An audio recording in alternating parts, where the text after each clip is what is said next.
And నా హర్షవర్ధన్ గారు మాట్లాడతారు. యాక్చువల్గా ఇందా హర్ష అంటే ముందుకు వచ్చాను, నన్ను పిలిచాను. అందరికీ నమస్కారం అండి. ముఖ్యంగా మా ముఖ్య అతిథిగా వచ్చిన కోన వెంకట్ గారికి థ్యాంక్స్ చెప్తున్నాను సార్. నాకు చాలా ఇష్టమైన వ్యక్తి దనియేలే గారు.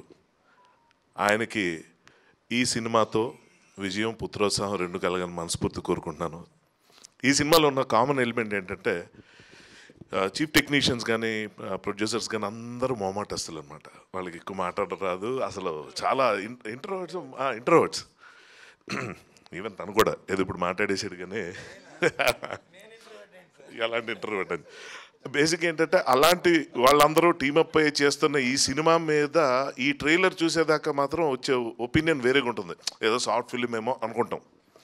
సో ఈ సినిమాకి సంబంధించి ఫస్ట్ నన్ను మహేంద్ర గారు అప్రోచ్ అయ్యి ఈ క్యారెక్టర్ గురించి చెప్తున్నప్పుడు అతని దొరసాన్ని చూసి ఆయన చూసిన తర్వాత ఆ సినిమా అంత సీరియస్గా ఎందుకు ఉందో ఆయన చూసాక అర్థమైంది. ఆయన మరీ సీరియస్గా ఉంటారు. ఏదో సీరియస్ ఫిల్మ్ ఏమో, అందులో నెగిటివ్ రోల్ అని చెప్పారు, అది విలన్ అన్నారు.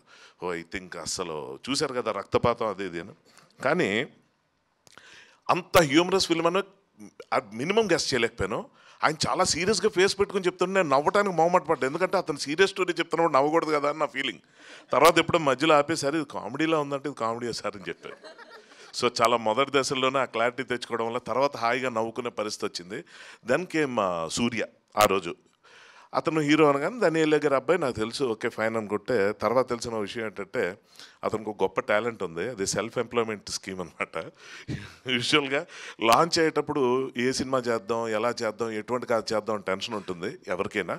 ఇప్పుడున్న కాంపిటీషన్లో తను నిలబడాలి, తనకు గుర్తింపు ప్రత్యేకమైన స్థానం సంపాదించుకోవాలంటే ఏం చేయాలన్న ప్లాన్ ఎంత బాగా వేసాడంటే ఈ సినిమాకి స్టోరీ అతనే. ఇది చాలామందికి తెలియదు, అంటే ఇది ప్రత్యేకంగా చెప్పాలి. చెప్పిన తర్వాత నేనే కథ దీనికి అని డైరెక్టర్ చెప్పారనమాట. అతను హీరోనే కథ రాశాడండి. అయితే మొత్తం ఆయనదే ఉంటుంది, ఇంక మాకేముంటుంది అనుకున్నాను. ఈ కథలో ఉన్న ప్రత్యేకత ఏంటంటే, ఇది నిజంగా మనస్ఫూర్తిగా అభినందిస్తున్నాను అతన్ని.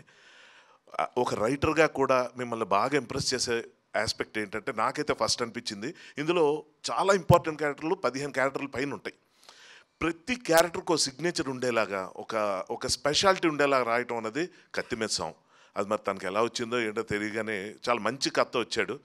అప్పుడు నేను ఈ సినిమా ప్రొడ్యూసర్స్ అయిన పాయల్ గారు కానీ హితేష్ గారు కానీ రిస్క్ చేయట్లేదు అన్న విషయం నాకు అప్పుడు అర్థమైంది. వాళ్ళు చాలా ప్లాన్డ్గా చాలా మంచి పద్ధతిగా ప్రిపేర్ అయ్యి ఒక మంచి సినిమా చేస్తున్నారనే విషయం నాకు అర్థమైన తర్వాత ఇందులో ఉన్న కాస్టింగ్లో ముఖ్యంగా నేను మా హర్ష గురించి చెప్పాల్సిన విషయం ఏంటంటే, తను పొగిడితే నన్ను నేను పొగుడుకున్న ఫీలింగ్ వస్తుంటుంది ఏంటో పేరు వల్ల అనుకుంటా. కానీ ఒక విశ్వరూపం మాత్రం చూడొచ్చు, ఎందుకంటే ఇందులో చాలా సర్ప్రైజ్లు ఉన్నాయి తన పరంగా. ప్రతి క్యారెక్టర్ని బాగా డిజైన్ చేసిన మహేందర్ గారికి ఈ సినిమా ఈ జానర్తో అతనికి మంచి గుర్తింపు రావాలి. ఇందాక మన హర్ష చెప్పినట్టు ఎవరు లాంచ్ చేయాలనుకున్నా ఆయన్నే ప్రిఫర్ చేయాలని మనస్ఫూర్తి కోరుకుంటున్నాను. మా కృష్ణుడు అలా అందరికీ ప్రత్యేకమైన మసాలి గారు అసలు welcome sir, welcome to Telugu industry. నాకు ఇప్పుడు మీరు చెప్పేదాకా తెలియదు, ఆయన సినిమాలు నేను చాలా చూస్తున్నాను. సో ఇదే ఆల్మోస్ట్ భరతనాట్యంతో తెరంగేట్రం అవుతున్నారు తెలుగులో. ఆల్ ద బెస్ట్ అండి, one and all. And Niranjan garu thanks for your support sir. And man producer గారికి అంతా, అండ్ హీరోయిన్ ఈ అమ్మాయి, అంటే వీళ్ళ పేర్లు ఇక చాలా పాపులర్ అయిపోయి నెక్స్ట్ నుంచి వాళ్ళ పేర్లు వాళ్ళు చెప్పుకున్న పరిస్థితి రాకుండా ఉండే అంత సక్సెస్ అవుతుందని మనస్ఫూర్తిగా నమ్ముతున్నాను. అండ్ ఆడియన్స్కి ఈ సినిమా మాత్రం ఖచ్చితంగా సూపర్ డూపర్ ఎంటర్టైన్మెంట్ అని మాత్రం నా సైడ్ నుంచి చెప్పగలను. All the best to the entire team. Thank you very much Geetha garu. Thank you Harshavardhan గారు, థ్యాంక్ యూ సో మచ్.